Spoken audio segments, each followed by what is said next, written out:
السلام عليكم. كنتمنى أن الصورة تكون واضحة وأنكم تكونوا كتسمعوني.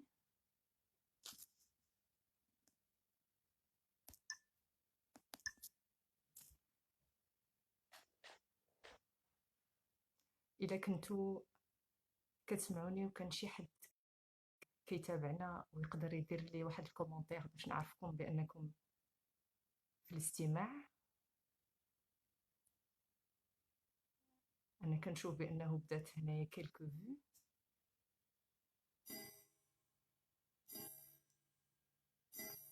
كنتمنى أن كل شيء يكون على خير. وقبل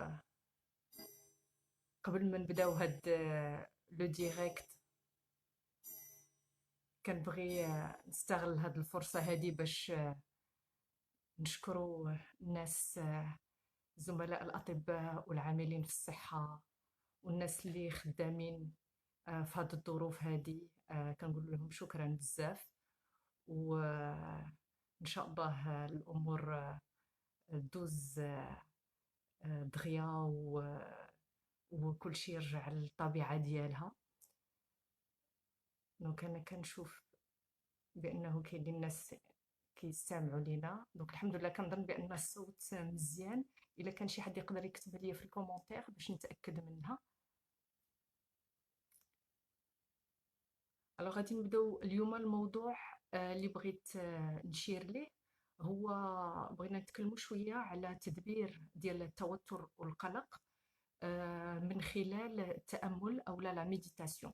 لا ميديتاسيون، خصوصا لا ميديتاسيون بار لا بلين كونسيونس، اللي هي اوسي كنقولوا لها يعني معروفه بالمايندفولنس. لان كان بزاف ديال الزملاء دواو على القلق والتوتر اللي كيمكن الانسان يمر به في العاده مع الضغوطات ديال الحياه العاديه، وخصوصا في هذه الوضعيه هذه ديال الوباء ديال الكوفيد 19 والحجر الصحي اللي مفروض على الجميع، اللي وقت ما المده ديالو كتطول وقت ما كيكون صعيب شويه في التحمل ديالو، وتيبداو يعني الاعراض الجانبيه ديالو كتكاثر، ومنها كثره ديال التوتر والقلق. قبل ما نبداو نبدا نشرح شويه يعني شنو هي التوتر، شنو هو القلق، ومن بعد علاش التامل كيمكن له انه يعاوننا بزاف في التغلب عليه في الحياه ديالنا العاديه. ومن بعد في التدبير ديال الاعراض ديال القلق. اول حاجه غادي نحاولوا ان هاد الساعه هذه اللي غادي نكونوا مجموعين فيها ناخذوا واحد يعني النص ديالها، نحاول نجاوبوا على الاسئله اللي يمكن لها الطرح، ونحاولوا نعطيو معلومات عامه، ونحاولوا نستغلوا واحد نصف ساعه في حاجات اللي هي تطبيقيه. يعني نحاولوا نديروا شويه ديال لا براتيك ديال واحد مجموعه ديال التمارين، منها تمارين ديال لا ريسبيراسيون اللي تعاوننا على السيطره على القلق. وناخذوا واحد ربع ساعه تقريبا باش نديروا فيها واحد التمرين ديال التامل او ديال لا ميديتاسيون، باش هكا يكون عندكم شي حاجه اللي هي ملموسه اللي يمكن لكم انكم يعني تستعملوها وتستغلوها في الايام القادمه ان شاء الله. دونك غادي نبداو شويه باش نحدثكم على شنو هو القلق او التوتر اللي كيمكن ان الانسان كيشعر به. الاغلبيه ديال الناس كيبداو يعني ملي كيبغيو يعبروا على القلق كيعبروا عليه بجوج ديال الحوايج. يعني يا اما التوتر تيحسوا به في الذات ديالهم، فكتكون اعراض جسديه اللي كيعانوا منها هي الاولى، الاجهاد، التعب، التوتر في يعني العضلات ديالو كتبدا تشنج، في المعده، في النبضات ديال القلب اللي كتصارع، في الاحساس انه التنفس تيكون لي صعيب.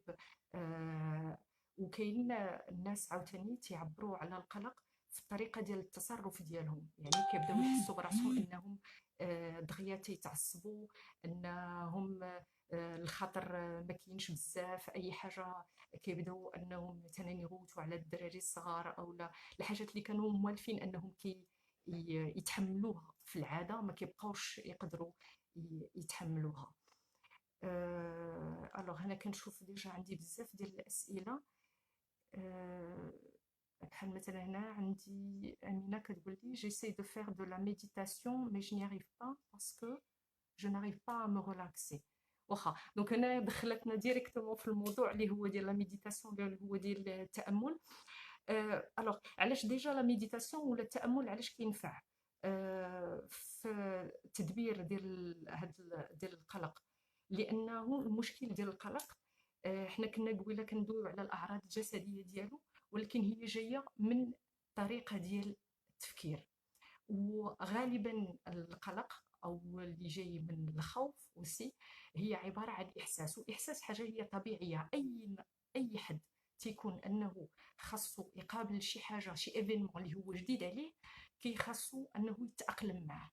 وهذاك التاقلم كيدوز دابور بالتوتر وبالقلق اللي غيعاوننا اننا نتاقلموا مع الموضوع. المشكل ديالو فين كيكون؟ هو انه من هذاك القلق والتوتر كتزاد الحده ديالو، فتيولي هو تيبلوكينا، ما تيبقاش يخلينا اننا نتاقلموا ونزيدوا القدام، تيولي هو تيحبسنا وتيمنعنا اننا نديروا الحاجات اللي غادي تعاوننا اننا نتاقلموا مع هذاك الوضع اللي هو جديد. فهذاك الافكار اللي كتجي قليل كتكون عندها علاقه مع الوضع كيف ما هو دابا حاليا، يعني في لو بريزون في هذا الوقت هذا. غالبا كتكون يا اما شي حاجه جايبينها من واحد الماضي، تنفكروا في شي حاجه اللي هي دازت اللي كتجيب لنا من هذاك التوتر ديالها، او لا كنكونوا تنفكروا في شي حاجه اللي هي مستقبليه، اشنو غادي يمكن يوقع. فملي كنبداو ناخذوا الفكره ديال الحاجات اللي هي مستقبليه، كتكون دي بونسي اللي هما انتيسيباتوار، كنبداو نفكروا شنو اللي غادي يوقع، كنبداو ندخلوا في سيناريوهات. وغالبا هذوك السيناريوهات اللي كنديروا دي سيناريو اللي هما كاتاستروف، فكنزيدوا من القلق ديالنا ومن الحده ديالنا. هنا فين كيدخل التامل ولا ميديتاسيون. لا ميديتاسيون كتجبرنا اننا نبقاو في دابا، في لو بريزون، في الحاضر ديالنا. فملي كنجيو نسولوا راسنا كيف ما بغات تكون الظروف الخارجيه، وتنقولوا مع راسنا دابا اشنو هو المشكل اللي عندي في هذه الدقيقه، هذه اللحظه هذه، ما تلقاوش بزاف ديال الحوايج. يعني الاجابه قليله ما كتكون. الاجابه كتكون على لا، انا راه يمكن يقدر يوقع لي من هنا ساعه، او لا الغدا عندي شي حاجه اللي هي غادي تكون صعيبه، انما دابا في الوقت الحالي ما تيكونش فيه مشكل. فالتامل تيخلينا اننا بعدا نعطيو الاهميه للوقت اللي كاين عندنا دابا، نركزوا عليه. وهادشي اللي تيخلي ان جميع هذاك التشنجات كانهم ينزلوا وانهم يقلوا. وهنايا فين كتكون الاهميه ديال التامل. هنا كان السؤال كان علاش ما تنقدرش او لا تيجيني صعيب وما تنقدرش انني نتغولاكسا معاه. لان يعني الهدف الاولي ديال لا ميديتاسيون ديال التامل ماشي هو لا ريلاكساسيون. لا ريلاكساسيون كتكون بحال سي ان ايفي سكوندير، شي حاجه نتيجه اللي هي ثانويه. في الاول الهدف الاساسي ديال لا ميديتاسيون هو انني نوعى بالافكار اللي كدوز ليا في دماغي، بجميع هذاك الغليان الفكري اللي عندي في الدماغ، اولا كاع داك لو فاغابونداج مونطال اللي كنسموه، داك لو بافارداج مونطال اللي تيكون عندنا في دماغنا، اللي تيخلينا اننا نبقاو نديروا تاويلات ونبقاو نديروا سيناريوهات في دماغنا، او اللي عليها تنجج لينا التوتر. فمنين اون فوا كون با بروندر كونسيونس، اون فوا منين كنجلسوا كنتاملوا وتنعرفوا شنو هما هذوك الافكار اللي كاينين، كينزل القيمه ديال هذيك الفكره. فالدماغ العقل ديالنا هو خاصو يفكر، ما يمكنلناش نمنعوه من التفكير. الغلط اللي كيديروا بزاف ديال الناس هما انهم منين كيبداو هذوك الافكار كتبدا تهجم عليه، يعني كتكون بزاف ديال الافكار اللي هي انغواسونت، فكتغلب عليه، كيبدا يحاول انه يتضارب معاها. منين كتضارب مع الحاجه عاد ما كتزاد. يعني مثال بسيط، منين غادي نقول انايا مع راسي مثلا ما نفكرش في كره حمراء، ما نفكرش في كره حمراء، ما خصنيش نفكر في كره حمراء، اللي تيوقع هو انه اول صوره كتجيني في الراس ديالي او في دماغي هي الكره الحمراء. اذا الفكره الاساسيه هو انه لا، الافكار خاص الواحد انه يتقبلهم، ما خاصوش انه يتضارب معاهم. شحال ما تضارب معاهم شحال ما تزيد يعطيهم القيمه، دونك شحال ما تيتزادوا. لا، الافكار اللي خاصو يدير الواحد هو انه يتقبل لا ميديتاسيون كتعاونو انه يبرون كونسيونس بهذوك الافكار وكيبقى يشوفهم دايزين قدامه بلا ما يتفاعل معاهم. كتبدا القيمه ديالهم كتبقى تنزل. دونك ما كيبقاش عندها داك الجهد ديالها الحسي اللي كتعطينا. فالتوتر تيقل لاننا ما تضاربناش معاهم، ما خليناهمش انه يعني الرغبه ديالنا ما كانتش اننا نحيدوهم، انما كيوليو افكار كاي فكره واحده اخرى ما كتبقاش عندها ديك القيمه اللي عامره توتر. فكيبدا ينزل بشويه بشويه هذاك التوتر ديالنا.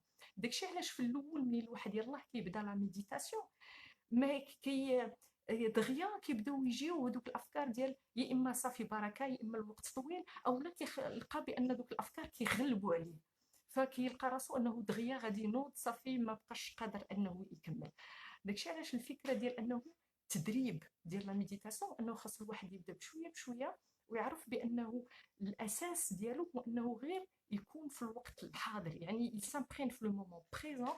وان لوبجيكتيف الاساسي الاول هو انه يوعى بالجميع الافكار اللي عنده في دماغه، يوعى بجميع الاحساس اللي عنده في ذاته كيف ما بغى يكون نوع الاحساس. واول حاجه انه يتقبلهم بلا ما يغياجي، بلا ما يدير حتى شي تصرف هكا. وهكا بشويه بشويه اهميه كما نقولوا القوه ديال هذوك الافكار غادي تنزل، الصعوبه ديال داك الاحساس اللي عنده في ذاته غادي ينزل، فغيولي شي حاجه اللي هي مستحمله وغادي يقدر انه يتعامل معها من بعد. وهكا كتبدا السيطره عليها، ماشي بالمدابزه بها، ماشي بانني غادي نتعصب عليها ولا غادي نرفض انها تكون. الوغ هنايا عندي سؤال: quand je suis stressée je m'énerve rapidement et je crie sur les enfants et je le regrette après. واخا سي احمد تيقول بانه منين كيكون متوتر دغيا تيتعصب، ومني تيتعصب كتكون ردة الفعل ديالو انه تيغوت على الاطفال ديالو اللي يقدروا يكونوا انهم ما داروش شي حاجه اللي هي خايبه، ومن بعد تيتندم مع الحال. هنا بغيت يعني نبدا بتفسير كيفاش الامور كتدوز. يعني ملي كندير انا هذاك التصرف كنوض كنغوت على الدراري تنعبر على واحد الاحساس عندي في ذاتي. هذاك الاحساس غالبا هو احساس ديال القلق، يعني هو لا بيرسون اللي اون كولير. دونك هذاك التصرف اللي كدير، هذاك الغوات اللي كتغوت، هي ما عندوش علاقه 100% بلا سيتوياسيون بالموقف. هو الجهد ديال هذاك التصرف اللي دار عنده علاقه بالجهد ديال الاحساس اللي هو كيحس به. يعني هذيك العصبيه الكثيره اللي هو فيه، هذاك الغضب اللي هو فيه اللي خلاه انه ينوض يغوت باش يبرد على هذاك الغضب. المشكل هو انه هذاك الغضب اللي تيحس به يعني ما جايش من السماء، هذاك الغضب جاي من الطريقه اللي عنده اللي اول بها واحد الظرفيه، واحد الموقف. وشنو اللي خلاه انه يفكر في هذاك الموقف او اللي يقولوا من هذيك الناحيه وماشي من زاويه واحده اخرى، يعني ما ينظرش لهذاك الامر من زاويه واحده اخرى. هذا هو كاع داك لو باك جراوند ديالو، داكشي اللي عنده الخلفيات ديالو اللي خلات ان الافكار الاوتوماتيكيه اللي تجي في دماغه في هذاك الموقف خلاته انه يتعصب. فالفكره الاولى هو انه قبل ما ناخذ نوعاو بالفكره اللي كتخلينا اننا نأولوا الموضوع من واحد الزاويه وماشي من زاويه واحده اخرى، كنبداو اننا دابور نكونوا كونسيون اولا نوعاو بالاحساس ديالنا، نعرفوا راسنا بانه لا هنايا راه بدينا كنتعصبوا، بدينا الغضب بدا كيسيطر علينا. فكتكون الاولويه ديالنا الاولى هو اننا نهدنوا هذاك الغضب قبل ما نتصرفوا، قبل ما نديروا شي حاجه، لان اصلا هذاك التصرف اللي غنديرو هو غير باش نهمدوا هذيك الاحساس اللي حنا فيه. دونك نبداو انه اول حاجه، اول اورجونس كاينه هو اننا دابور اون سو كالم، دابور اون سو ميو كالم. اول حاجه غادي نديرو هي نهمدوا هذاك الاحساس، من بعد غادي يعطينا لو ريكول نيسيسير، يمكننا نرجعوا اللور شويه باش نعاودوا نشوفوا الموقف من واحد الناحيه واحده اخرى، نعاودوا نشوفوا الموقف من واحد الزاويه اللي غتخلينا انه من بعد الاحساس ديالنا يكون بلو كالم، يكون غوبوزي اكثر، واذا التصرف ديالنا يكون تصرف مناسب للموقف وماشي غير كيتجاوب مع الحده ديال الاحساس اللي حنا حاسين به في هذاك الظرف ممكن. ومن بعد غادي نشوفوا شنو هما الحاجات اللي غيمكن لنا نديرو اللي غادي تخليونا اننا نكالميو راسنا غير اون فوا نحسوا بان باننا حنا معصبين، حنا انيرفي، حنا مقلقين، باش ما نكونش عندنا واحد التصرف اللي هو اوتوماتيكي اللي غادي يخلينا من بعد اننا ندموا عليه، لان الرغبه ديالنا في الاساس ما كانتش هي ان مثلا هذوك الوليدات نبكيوهم او نخسروا لهم خاطرهم، انما غير اننا نهمدوا هذاك الغضب اللي حنايا فيه. الوغ هنايا سمية كتقول: جو ني با لو طون دافوار دي مومون بور موكوبي دو موا اي مو ريبوزي. اوكي، الوغ انا عرفت يمكن هذا السؤال هذا مناش جاي من الناس اللي كيسمعوا في جميع النصائح اللي كيتقالوا في هذا الحجر الصحي، انه من الضروري ان الواحد يكون عنده شويه ديال الوقت في هذا النهار ديالو باش يهتم بنفسه. واحد الساعه ديالو هو اللي غادي يكون فيه يدير فيها داكشي لراحته، بعيد على الدراري، بعيد على الراجل. وكذلك بالنسبه للراجل حتى هو واحد الساعه في النهار اللي غيمكن له انه يدير فيها الامور ليه. الوغ راه الا خلينا الوقت منين غادي يجي عمره ما غادي يجي، ديما غادي نلقاو شي حوايج ما يدار.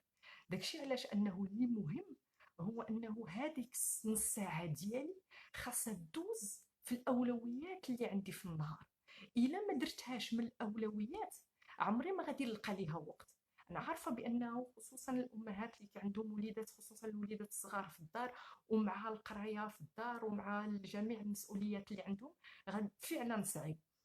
ولكن الا ما كانتش من الاولويه ديالها انها تكون عندها نص ساعه ديالها اللي غادي ترتاح فيها، اللي غادي تهتم فيها راسها باش تشارجي لي باتري ديالها، راه ما غيمكن ليهاش انها تكمل في الوقت. ان راها هادشي هذا غادي تيطوال، الجهد ديال الواحد غادي تيقلال، كيبداو الاجهاد والتعب كيبدا يبان. فالا ما خداتش الوقت انها من الاولويات ديالها في النهار يكون عندها واحد الوقت اللي غادي ترتاح فيه، ما غاديش يمكن ليها تساير هاد الايام اللي ماجيه، اللي ان شاء الله يعني كنطلبوا انها ما تطولش بزاف. ولكن على اي حال الحاجه ما كيمكن لنا نديروها الا وكنعتبروها من الاولويات، فمن الضروري انك تعتبريها من الاولويات ديالك باش يمكن لك انك ديرها. سؤال هنا عندي: لو ستريس me rend insomniaque, je ne dors que vers 5h 6h du matin et me réveille tard dans la journée et ça me dérange énormément. alors المشكل ديال النوم، حنا عارفين بان الارق، الاجهاد، القلق، من اول الاعراض ديالو هو المشكل ديال كيتسمى الارق اولا الصعوبه في النوم. اول حاجه حنا كنعرفوا بان 90% ديال المشاكل ديال النوم عندها علاقه بالتوتر، وخصوصا الناس اللي تيخافوا انهم ما ينعسوش، فتيخليهم انهم كيزيدوا من لانسومني ديالهم، كيزيدوا في الاشكاليه ديالهم ديال النوم. الفكره هو انه باش الواحد يقاد النوم ديالو خاصو، انا بالنسبه ليا لا ميور تكنيك اللي كتنفع هي اول حاجه هو انه خاص لو ريتم دو في ديالو يكون مقاد، وخصوصا الوقت ديال الفياق. هذه جربوها، اي واحد عنده مشكل في النوم خاصو يركز دابور على الوقت اللي تيفيق فيه. الا حدد انه يوميا مثلا الا غيفيق مع 8 الصباح، يبقى ديما يدير المكانه ويفيق مع 8 الصباح، ولو انه هذيك الليله نعس فيها غير ساعه او ساعتين ماشي مشكل، غير يفيق هذاك النهار. وبيان سور ما يديرش دي سيست طوال، ما ينعش في لا جورني ديالو. غادي بعد يومين 3 ايام غادي يلقى بان النوم ديالو تيتقاد بشويه بشويه، يعني كل نهار يومين تيربح ساعه ساعتين حتى يلقى ان النوم ديالو تقاد. لان النوم دابور سي اون ديسيبلين داخل في لي ريغل ايجينو ديتيتيك، خاص الواحد ديما يقاد لا ديسيبلين ديال لو سومي ديالو. وفي الفياق لو سكري ديالها هو انه يفيق كل نهار في نفس الوقت، يعني ماشي حيت نعس حتى ل 6 الصباح والنهار يمكن له انه يبقى ناعس يضل النهار ناعس، هكا غادي يخربق لو سيكل ديالو ديال لو سومي، وبالطبيعي ان الغد ليه ما غاديش يجي ينعس في الوقت. دونك المهم عندنا حنايا هو انه ديما الفياق يكون في نفس الوقت في طوال الايام ديال الاسبوع، ماشي حيت كاين الويكاند غادي نخربقوا لو ريتم وغادي نخليونا اننا نتعطلوا في النعاس ونتعطلوا في الفياق.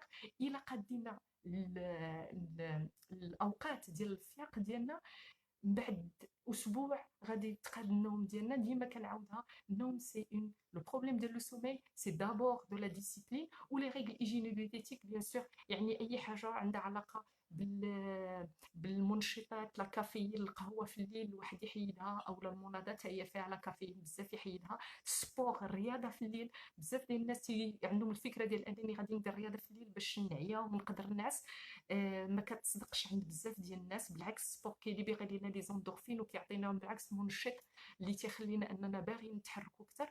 فالواحد الا احترم انه يحيد على لي زيكسيتون، ديك الساعه قبل من النوم ديالو يحيد من لي زيكرون، من لي تليفون، انه يحترم الاوقات ديال النوم ويحترم الاوقات ديال الفياق ديالو. ان شاء الله الامور غادي تدخل بلا ما يحتاج، يعني في العادي في الطبيعي ديالها بلا ما يحتاج لا دواء لا والو. وفي الحالات اللي فريمون مستعصيه او ملي كيكون مشكل ديال لابني دو سومي او مشاكل واحده اخرى، ديك الساعات اللي يمكن لنا نشوفوا يعني علاج ميديكامونتو، يعني بالادويه. هنايا ما هي البدائل التي يجب اتباعها لتجاوز مخلفات كورونا؟ هنايا السؤال مخلفات كورونا، هنا على حسب شنو بغيتي تقول عبدو. واش المخلفات يعني النفسية على الواحد، آه، واللي تابعها اذا المخلفات يعني الخوف من المرض، والمخلفات ديال الحجر الصحي اللي انه شحال ما تيطول شحال ما كيدير تبعيات نفسيه عند الواحد. هذا الموضوع هذا شاروا ليه بزاف ديال الزملاء من قبل. يعني الا غادي نعاود باختصار، اول حاجه ليجين دو في، لو ريتم دو في. يعني الواحد خاصو ضروري انه يحاول انه يكون عنده واحد الريتم في النهار ديالو. يفيق في الصباح، يعرف الوقت اللي عنده الخدمه الا كان كيخدم في المنزل، الوقت ديال الوجبات ديال الفطور الغداء العشاء، يحاول انه يلتزم بهم، ما يخربقش كل شيء. الاوقات ديال الراحه ديالو، الاوقات ديال النوم، يعني يبقى عنده واحد شبه نظام على اكثر ما يقدر في اليوم ديالو. غادي يعاونو بزاف انه يحد من التوتر، انه ضروري ياخذ واحد الوقيته ليه، يعني اللي غادي يزيد الديسكور كيقدر يبان شويه اوبوزي، ولكن يقدر يعني ينعزل فيه واحد نص ساعه او لا ساعه ديالو دي في النهار اللي تكون ديالو، انه يحاول يتحرك شويه. التمارين الرياضيه مزيانه بزاف للواحد، او لا يحاول يتعلم شي حاجه جديده، يشوف شي حاجه كيف ما بغات تكون، يا اما كل واحد والميول ديالو فين كاين، رسم او لا اي حاجه جديده. الدماغ تيبغي انه يتعلم شي حاجه جديده، و اون ميم طون كيخلي انه كيتغلاكسا في هذاك الوقت اللي كيكون تيدير فيه هذاك الشيء ديالو، بعيد على الامور اللي خاصو يقوم بها في النهار ديالو. كيفاش يمكن لينا نساعدوا راسنا باش نساو الحاجات السيئة اللي حصلت لينا؟ وشكرا. الوغ نور، نساو الحاجات السيئة اللي حصلت، هنايا المنطلق ديال الفكرة انني ننسى ما مزياناش، لانه صعيب ان الواحد ينسى الا جاه الله يحفظ الالزهايمر. الذاكرة هي كاينة. اللي خاصنا نقوله هو انه كيفاش ان هذاك لو سوفونير او الذاكره ديال الحاجات اللي هي صعيبه او الحاجات اللي هي سيئه اللي مرينا منها ما يبقاش عنده تاثير في الاحساس ديالنا مجهد بزاف، باش يخلينا اننا نقدروا نعيشوا حياتنا طبيعي رغم هذاك لو سوفونير. الوغ على حسب، كاينين لي سوفونير اللي هما تروماتيزون، اللي هما تيلمون صعاب خلاو واحد لامباكت ايموسيونيل علينا مجهد بزاف. يعني كيمكن يكون عندنا واحد الاعراض اللي هما ديال لو ستريس اللي هو مجهد، واللي كيدخل في لو ستريس اللي هو تروماتيك. هذا ما نقدروش نديرو بزاف بوحدنا، خاصنا ضروري معالج نفسي اللي يعاوننا عليه، لان حنا دخلنا في لو ستريس بوست تروماتيك. هاد لي سوفونير اللي هما تيكونوا قاسيين بزاف كيبقى كيأثروا علينا، كيمكن لهم انهم يديونا الاكتئاب، كنبقاو انهم ديما نعيشوهم بحال يلاه وقع دابا، بنفس الاحساس، بنفس الثقوليه ديالو، بنفس الحزن ديالو، ولو انه تكون دازت اشهر عليه او ولو تكون دازت سنين عليه. هنايا خاصنا ضروري مساعده ديال المعالج النفسي باش يعاوننا. كاينين بزاف ديال لي تكنيك ديال لا تي سي سي، ديال لو ام دي ار، اللي يمكن لينا اننا نتعاونوا بها. الحاجات الاخرين اللي هما دي سوفونير اللي كيبقاو رغم الالم ديالهم، تيبقاو يعني حنايا كنقدروا اننا نتاقلموا معاهم ونتعاملوا معاهم. الفكره هو انني ماشي ننسى، الفكره هو ان هذيك لو سوفونير الحده ديالو غادي تقل مع الوقت. مثلا الا كان كيعطينا الحزن، او لا كان يعطينا الغضب، او لا كان كيعطينا الالم، ان هذاك الالم وهذاك الحزن وهذاك الغضب غادي يبدا ينقص بشويه بشويه مع الوقت، منين حنا تنتقبلوا هذاك الشيء اللي وقع. لان تو باس باغ لاكسبتاسيون. هذا الامر هذا ديال التقبل غادي تسمعوه من عندي بزاف، ولكن خاصكم تعرفوا واحد الحاجه، هو ان ملي كندوي انا على التقبل او على لاكسبتاسيون، ما معنيتهاش لا ريزينياسيون، ماشي ان يدي مكبلين وما عندي ما عندي ما ندير الحاجه. لا بالعكس، التقبل هو تيخلينا اننا ناخذوا داك لو روكول نيسيسير، نرجعوا شويه اللور باش نشوفوا الامور من واحد الزاويه اللي هي اكثر يعني اجماليه، اون فيزيون اللي هي بوكو بلو جلوبال.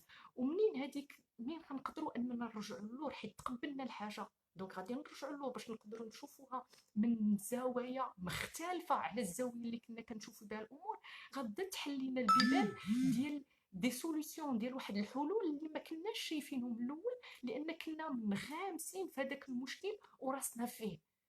فالمهم ديال التقبل هو انه بحال تيخلينا اننا نهزوا راسنا شويه ونشوفوا الموضوع من جوانب واحده اخرى، فغادي تبان لنا حلول واحده اخرى. هذه ديما ديروها في راسكم، هو انه التقبل سي لا بروميير ايتاب، هي اول خطوه باش نلقاو حل لاي مشكل كيف ما بغى يكون. لان حقيقه مطلقه ما كايناش، الحاجه ديما الامر كيجي سي كيسيون دو بيرسبكتيف. اي موضوع على حسب الزاويه اللي كنشوفوه، اللي كننظروا ليه منها، على حسب الاحساس اللي غيعطينا، دونك على حسب لو كومبورتمون اللي غيمكن لنا نديرو، دونك على حسب الحل اللي غنلقاو. Alors, quel est l'effet du confinement sur le comportement des enfants؟ شكرا على هذا السؤال هنا. ولو انني انا ماشي اخصائيه ديال الاطفال، انما الاطفال يعني بحال الناس الكبار، لو كومبورتمون ديالهم هو جاي من الاحساس اللي تيحسوا. يعني الا كان الاحساس انهم كيتقلقوا، انهم لونوي، انهم عياو، انهم يعني هاد لو كومبورتمون ديالهم، التصرف ديالهم غادي يجي حتى هو تيبين لينا شنو هو الاحساس اللي هما فيه في هذاك الوقيته اللي كيتصرفوا فيه بهذاك التصرف. وخصوصا ملي كتلاحظوا بان التصرف على غير العاده ديالهم، كتعرفوا بان حتى الاحساس اللي هما كيحسوا في هذاك الوقت على غير العاده ديالهم. خاصكم يعني الحوار باش تعرفوا شنو هو الاحساس اللي هما فيه، وتحاولوا تلقاو حل مجموعين لهذاك الاحساس اللي هو فيه. الا كان حزن، الا كان دو لونوي يعني قانطين، الا كان شي حاجه مغضباهم او مقلقاهم، منين غادي نعرفوا الاحساس ديالهم غادي نعرفوا كيفاش نلقاو الحل للمشكل اللي هما فيه. دونك هادي دوزنا واحد نص ساعه، الوقت كيدوز طغيان. الوغ غادي نرجع للموضوع ديالنا الاساسي اليوم، اللي هو لا ميديتاسيون. وباش نكونوا عمليين واحد شويه قبل ما نبداو الحصه ديالنا ديال التامل. الوغ بغيت نعاود يعني نعطي غير واحد المفهوم ديال لا ميديتاسيون، خلاصه عليه. الوغ التامل الفكره ديالو هو انه غادي يعطينا هنا عندي واحد الميساج، باردون نحاول نحيدو. الوغ واش باقيين كتسمعوني؟ ما عرفتوش اللايف باقي خدام. اوكي جو بونس كو الا باقي خدام اوكي سي بون. الفكره ديالو هو انه التامل، الفكره ديالو هو انه غادي يعاوننا اول حاجه اننا نكونوا كونسيون، واعيين باش كيدوز في راسنا، شنو هما الافكار اللي كيدوروا لنا في راسنا، كيف ما بغى يكون النوع ديال الافكار، وشنو هو الاحساس اللي عندنا في ذاتنا، و يعني نعطيو قيمه للوقت اللي هو بريزون، لدابا، بلا ما نكونوا في لو جوجمون، بلا ما نكونوا غاديين في واحد المستقبل، يعني جالسين تنفكروا في هذاك الامور اشنو كيفاش غادي تدوز، اشنو الغدا اشنو غادي يوقع فيه، والسيناريوهات اللي كندوروا، ونركزوا على اشنو واقع دابا. هاد لونطرينمون هذا هي فعال بزاف وتيعطي نتائج ايجابيه عند جميع الناس اللي عندهم مشكل ديال القلق، واخا يكون قلق مزمن، اللي عندهم مشكل ديال الاكتئاب، اللي عندهم مشكل ديال جميع انواع لونكسيتي ولي تروبل زونكسيو. غير هو الفكره ديالو هو انه سي ان انترينمون، هو تمرين، هو ترويض ذهني. يعني ما نتوقعش انني حيت غادي ندير واحد لا سيونس ديال لا ميديتاسيون ديال 10 دقائق اليوم غننتظر منها انه غادي تكون فيها واحد الفعاليه. نقدر انني نحس براسي شويه مزيان، انما كتبغي دو لونترينمون، شحال ما ترينيت عليها شحال ما غادي يعطيني واحد المفعول اللي هو كبير بزاف. وهذا الشيء هذا مثبوت علميا، وجميع الدراسات غاده في هذا الاتجاه هذا. دايوغ كل شيء تنصح به على اساس انه فعال بزاف في المشاكل ديال القلق، ديال لونكسيتي، في المشاكل ديال الاكتئاب، في المشاكل ديال لا جيستيون دو ستريس، ديال تدبير القلق اون جينيرال كيف ما بغى يكون الموضوع ديال القلق. دونك اول اكزرسيس غادي نحاولوا نديرو اليوم هو سي ان اكزرسيس كي تري تري سامبل.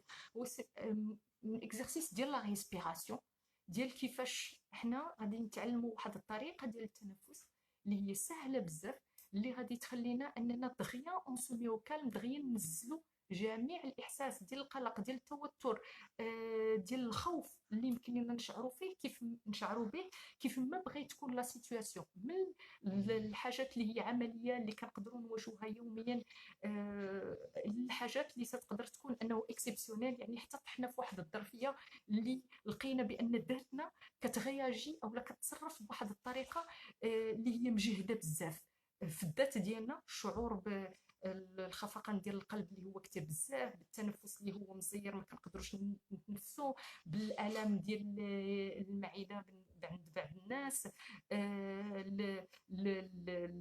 بعض الناس كيحسوا بانهم جاتهم بحال الدوخه، بحال الغثيان. على اي حال جميع هذه الاعراض هذه خاصنا نعرفوا بانها اعراض عندها علاقه غير بلا ليبراسيون ديال لادرينالين وديال الكورتيزول، اللي هما جوج واحد المواد اللي هي طبيعيه، انما ملي كيطلع لو طو ديالها كتبدا تعطينا هذه الاعراض الجسديه. ومن بعد شنو تيوقع؟ كنبداو نفكروا بان هذا المشكل هذا يقدر يكون خطير، فكنزيدوا من التوتر وكتزيد التسارع ديال لا ريسبيراسيون ديالنا، وكندخلوا في واحد الدوامه اللي كيصعب على الواحد انه يخرج منها. والناس اللي مجربين او اللي ديجا عاشوا لي زاتاك دو بانيك او نوبات الهلع كيعرفوها مزيان.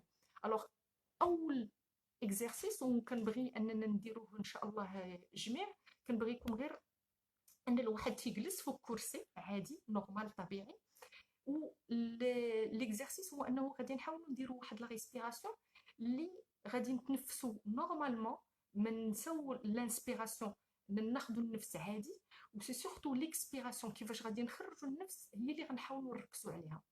الفكره هو اننا غادي نحاولوا اننا نخرجوا النفس من الفم ديالنا بشويه، وغادي نتخيلوا بحال عندنا اون باي مثلا في الفم ديالنا باش نكونتروليو هذيك ليكسبيراسيون ديالنا. غادي نخرجوا النفس بشويه لو بلو لونتومون بوسيبل، شحال ما تقلنا شحال ما احسن.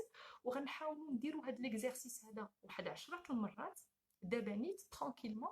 الناس اللي يقدروا انهم يغمضوا عينيهم باش يحولوا التركيز ديالهم كله لا ريسبيراسيون يكون مزيان بالنسبه لهم. دونك غادي نبداو دابا، سي تري تري سامبل.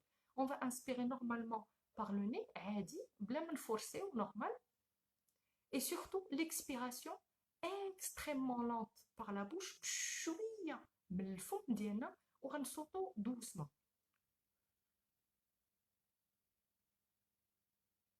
ونتقلوا لو بلو لونتومون بوسيبل، كل واحد لو ريتم ديالو. ونعاودو عاوتاني اون انسبير نورمالمون et on expire extrêmement lentement بشويه بشويه بشويه،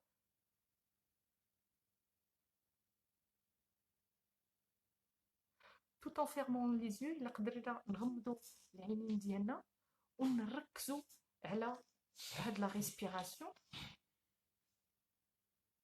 Une troisième fois, on inspire et on expire lentement. Une quatrième fois, une inspiration et une expiration. تخرجوا النفس بشوية بشوية بشوية بشوية بشوية. Une cinquième fois, on inspire et on expire lentement. ونحاولوا إلا غمضنا عينينا نحاولوا نركزوا على لا ريسبيراسيون ونجيبوا التركيز ديالنا كامل عليه. نعاودوا عاوتاني باش نديروا une dizaine de respiration. On inspire et on expire très très lentement. 8 fois, inspiration et expiration lente.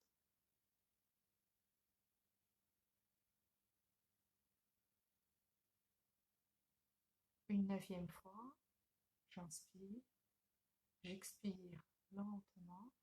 وما ننساش انني نحاول نركز على هذيك l'expiration très très lentement. Et une dernière fois, j'inspire et j'expire très très lentement par la bouche.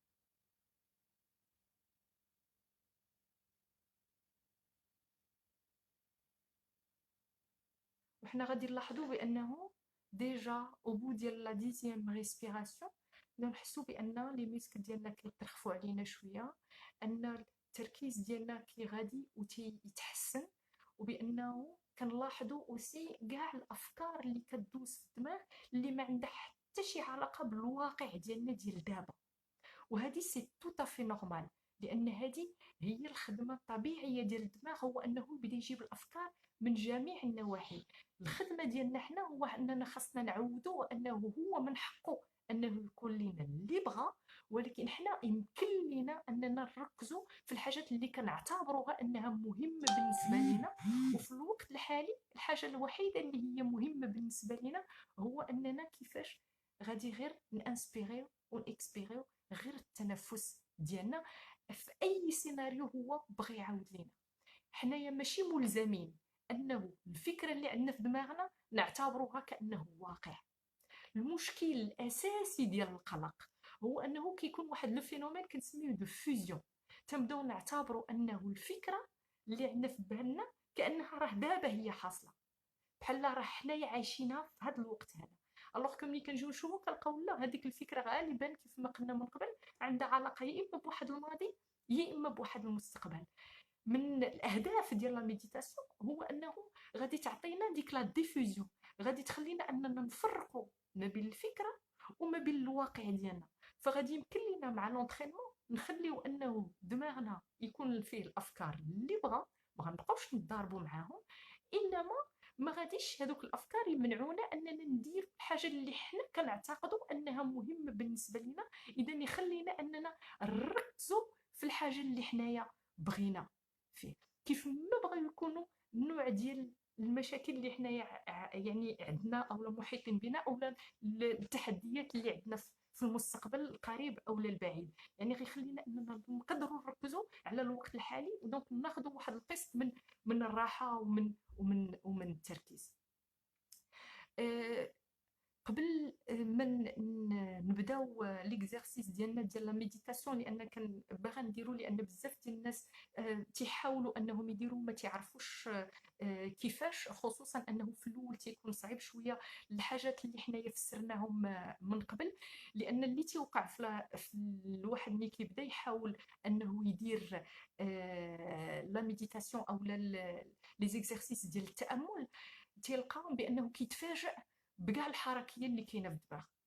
تيتفاجئ بدماغه كيدوي بزاف، ما كيبغيش يسكت، وشحال ما هو تيبغي انه يدار مع دوك الافكار باش يسكتوا، لانه بالنسبه ليه هو انه لا ميديتاسيون خاصو يكون في واحد الحاله اللي هي زين، وبان الدماغ ما يكون فيه حتى شي حاجه، يكون خاوي ويكون مرتاح وما يفكر حتى شي حاجه. هذه فكره خاطئه.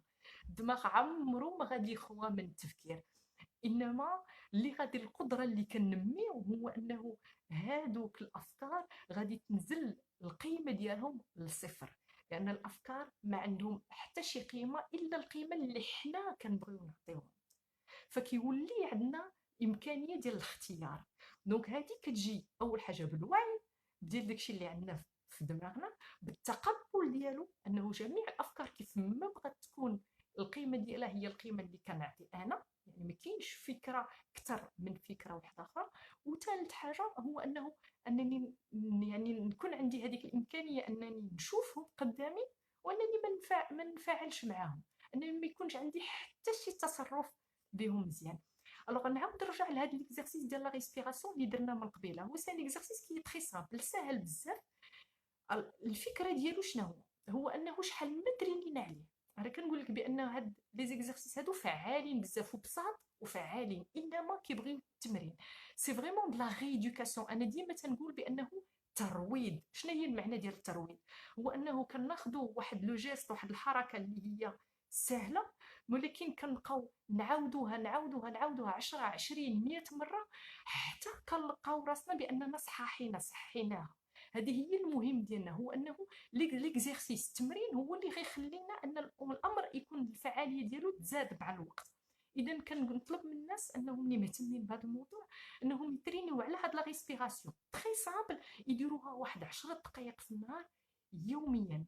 وشحال ما تريناو عليها وتمرنوا عليها وهما يعني في حاله نفسيه اللي هي مزيانه، شحال ما غيقدروا يستعملوها بطريقه سهله في الاوقات اللي يكونوا محتاجين لها فعلا، يعني الاوقات اللي غيكونوا متوترين فيها بزاف، وشحال ما غادي تكون فعاله معاهم.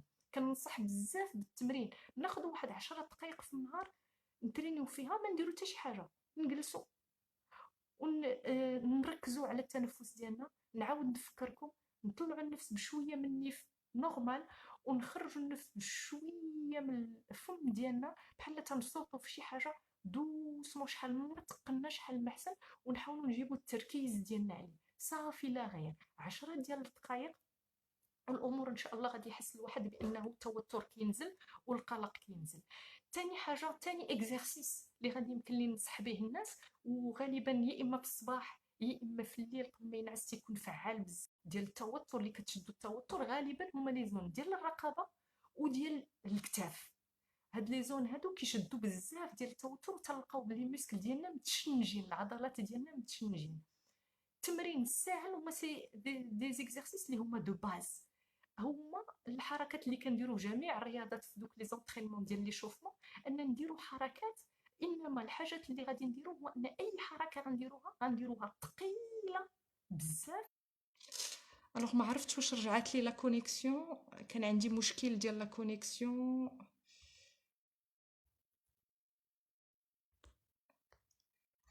الا رجعت لا كونيكسيون شي حد يقدر يقول لي بانها رجعت؟ السلام عليكم.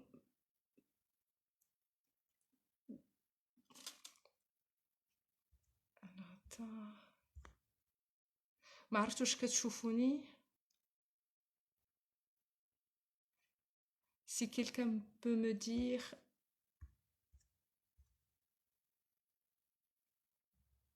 ok. dommage ma connexion ما بقاتش. السلام عليكم.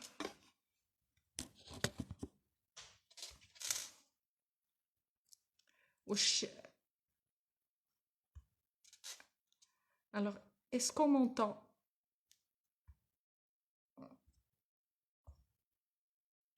Je ne sais pas si on m'entend.